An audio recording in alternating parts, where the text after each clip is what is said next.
Hello friends, आप ये book देख पा रहे हैं भारतीय इतिहास की कुछ विषय भाग 3 भाग 1 और भाग 2 हमने पढ़ लिया है। भाग 3 देखते हैं।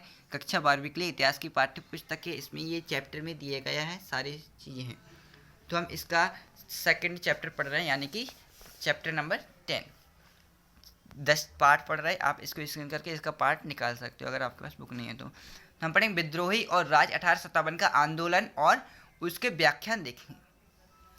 तो पहली बात करते हैं व्याख्यान। 1857 का विद्रोह क्या है और विद्रोह किसने किया, विद्रोह कहाँ से हुआ, विद्रोह कैसे हुआ, ये देखेंगे। तो 10 मई 1857 की दोपहर के बाद मेरठ छावनी में सिपाहियों ने विद्रोह कर दिया। क्या हुआ, बात है इसमें 10 मई 1857 की। 10 मई 1857 की बात है, दोपहर 10 मई 1857 की दोपहर के बाद मेरठ है, मेरठ छावनी में, छावनी मेरठ है, मेरठ छावनी में सिपाहियों ने विद्रोह कर दिया। हलचल की शुरुआत भारतीय सैनिकों से बनी। कहाँ से? भारतीय सैनिकों से बनी। सबसे पहले पैदल सेना से हुई, जल्दी घुड़सवार फौज तक पहुंची, फिर शहर तक फैल गई थी। शहर और आसपास के देहात के लोग सिपाहियों के साथ जुड़ गए थे। सिपाहियों ने शस्त्रागार पर कब्जा कर लिया। कहाँ पर? शस्त्रागार, जहाँ पर हथियार और गोला बारूद रखे हुए थे। इसके बाद उन्होंने गोरों पर निशाना साधा, उनके बंगलों साजो सामान को तहस नहस कर डाला, जलाना फूकना शुरू कर दिया। रिकॉर्ड दफ्तर साजो सामान को तहस नहस करना, जलाना फूकना शुरू कर दिया। इसमें क्या बात हुई? तो इसमें विद्रोह हुआ 10 मई 1857 दोपहर के बाद मेरठ छावनी में थोड़ी थोड़ी हलचल मची। फिर ये विद्रोह की शुरुआत सैनिकों से हुई थी, भारतीय सैनिकों से, और ये पैदल सेना से हुई थी। उसके बाद घुड़सवार सेना तक पहुंची ये बात, और घुड़सवार पूरे शहर में फैल गई थी। अब शहर और आसपास के देहात लोगों ने सिपाहियों के साथ मिलकर सिपाहियों से शस्त्रागार, सबसे पहले शस्त्रागार पर कब्जा करिए, जहाँ पे हथियार रखे वहाँ पर कब्जा किया। उसके बाद गोरों को निशाना साधा, उसके बंगलों साजो सामान को तहस नहस करना, जलाना फूकना शुरू किया। रिकॉर्ड दफ्तर, पहले रिकॉर्ड, जेल, अदालत, डाक खाने, सरकारी खजाने जैसी सरकारी इमारतों को लूटकर तबाह किया जाने लगा। शहर को दिल्ली से जोड़ने वाली टेलीग्राफ लाइन काट दी गई। अंधेरा परसते ही सिपाहियों का एक जत्था घोड़ों पर सवार होकर दिल्ली की तरफ चल पड़ा था। यह जत्था 11 मई की बात चल रही, एक दिन हो गया था। 11 मई को तड़के लाल किले के फाटक पर पहुंचा। रमजान का महीना था। इसमें ये इंपॉर्टेंट है, कौन सा महीना था? रमजान का महीना था। मुगल सम्राट बहादुर शाह नवाज, मुगल सम्राट बहादुर शाह नवाज, इसकी टॉर्च, कोई बात नहीं, टॉर्च इनेबल नहीं, हम इधर देखते हैं। तो यह जत्था 11 मई को तड़के लाल किले से के फाटक पर पहुंचा। रमजान का महीना था। मुगल सम्राट बहादुर शाह नमाज पढ़कर, मुगल सम्राट है बहादुर शाह। मुगल सम्राट कौन है? बहादुर शाह हैं। ये आप फोटो में देख पा रहे हैं, ये बहादुर शाह है मुगल सम्राट।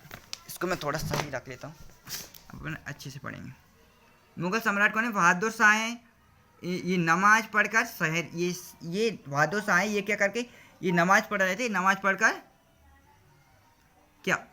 नमाज पढ़कर और शहरी रोजे के दिनों में सूरज शहरी रोजे के दिनों में सूरज उगने से पहले का भोजन खाकर उठे थे।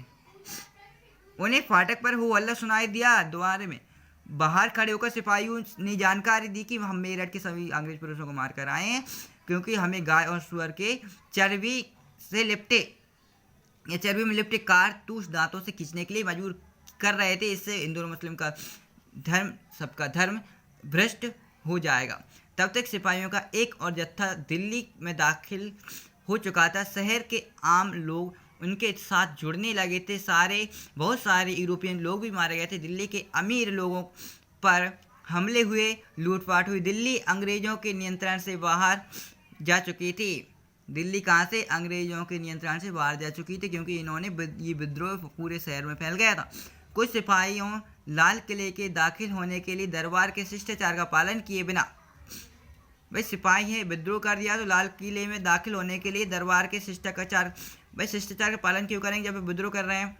तो पालन किए बिना बेधड़क किले में घुस गए थे। उनकी मांग थी कि, उनकी क्या मांग थी? बादशाह उन्हें अपना आशीर्वाद दें। ये बात उनकी मांग थी। ये बादशाह हैं, किसकी मांग थी? सिपाहियों की मांग थी। बादशाह, मुगल बादशाह कौन से बादशाह हैं? बहादुर शाह हैं। ये इन्हें अनुमति दें। क्या अनुमति दे? ये इन्हें क्या अनुमति दे? उनकी यह मांग थी कि बादशाह उन्हें अपना आशीर्वाद दें। सिपाहियों से घिरे बहादुर शाह के पास, सिपाहियों से घिर गए थे बहादुर शाह। इस तरह इस विद्रोह ने एक वैधता हासिल कर ली थी, क्योंकि अब हमें मुगल बादशाह के नाम पर चलाया जा रहा था। इस विद्रोह को मुगल बादशाह के नाम पर चलाया जा रहा था। ये थोड़ा और टॉपिक है। 12 और 13 मई को उत्तर भारत में शांति रही। भाई 10 मई को क्या हुआ? 10 मई को विद्रोह शुरू हुआ। 10 मई 1857 को दोपहर के बाद मेरठ छावनी विद्रोह हुआ। और 11 मई को क्या हुआ? 11 मई ये जत्था 11 मई को तड़के लाल किले के फाटक पर पहुंचा था। जत्था यानी कि ये सेना है, ये जो विद्रोह कर रहे थे उनका ये झुंड को जत्था बोलते हैं। जत्था 11 मई को कहाँ? लाल किले के दिल्ली में पहुंच गया था। और ये रमज़ान का महीना था। ये आ गए, आप हमने समझ लिया। अब 12 मई और 13 मई के 12 और 13 मई को उत्तर भारत में शांति रही, लेकिन जैसे ही खबर फैली कि दिल्ली पर विद्रोह कब्जा हो चुका है और बहादुर शाह ने विद्रोह को अपना समर्थन दे दिया, हालात तेजी से बदलने लगे थे गंगा घाट की छावनियों और दिल्ली के पश्चिम के कुछ छावनियों में विद्रोह के स्वर तेज होने लगे थे। धन्यवाद। आप ये पॉइंट है, इनको हम नेक्स्ट वीडियो में देखेंगे। ये आप देख पा रहे हैं विद्रोह और राज।